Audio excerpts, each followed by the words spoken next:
है कि शादी एक ही बार होना है, लेकिन इतना है शादी को दीक्षा आदर्शी हम लोगों से कहते हैं, देखिए दीक्षा देना एक अंतर्मूर्त का काम होता है। कितने काम होता है? एक अंतर्मूर्त में दीक्षा संस्कार की क्रिया हो जाती है, लेकिन उस दीक्षा संस्कार को पूरा जीवन संकल्पित हो करके हमें निर्वाह करना पड़ता है। उसमें कहीं ऐसा ना हो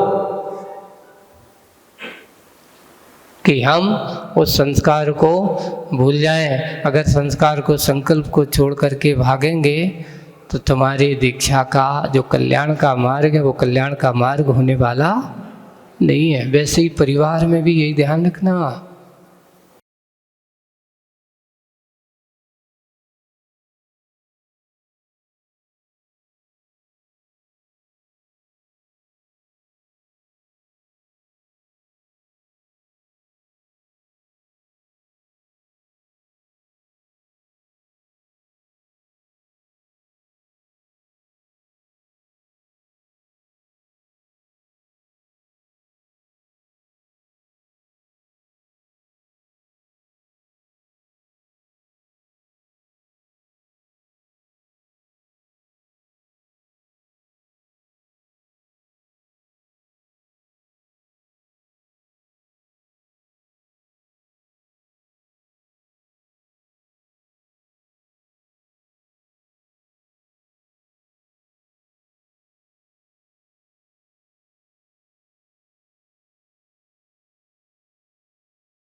आपसे कोई पूछे आपको धर्मपत्नी क्यों कहते हैं?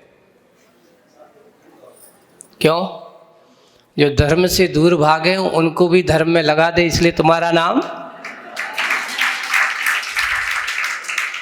धर्मपत्नी है। और जो अपने पति को घर पे छोड़ करके आ जाए, पूजा ना करे, वो पत्नी तो है पर धर्मपत्नी नहीं है। समझ में आए? आप पत्नी बनना अलग बात है और धर्मपत्नी बनना समझ लेना। क्यों? पत्नी और धर्मपत्नी में अंतर क्या है? देखो, पत्नी एक जीवन निर्वाह का काम करने वाली हो सकती है, संयोग। धर्मपत्नी वही है जो अपने परिवार को, अपने पुत्र को, अपने पति को, अपने साथ रहने वाले सभी लोगों को धर्म की शिक्षा दे, धर्म का मार्ग पर लगाए, उसका नाम धर्मपत्नी है। इसलिए कहा गृह लक्ष्मी। बंधुओं, लक्ष्मी का आगमन पाप के उदय से नहीं होता। किसके उदय से होता है? अगर पुण्य का कार्य अगर होगा तो लक्ष्मी का आगमन होगा। आज आप लोग जितने भी ये सोच लेना कि हमारे पास धन संपत्ति वैभव है, आज मेरे पास अच्छे सुविधा, अच्छे हमारे लिए सुखपूर्वक जीवन जीने के लिए सारे साधन हैं, आज हमारे साथ आराम से अच्छे से बरसात की कितनी भी घटाएं बरसती रहें पर तुम्हारी नींद में कोई खलल नहीं पड़ती।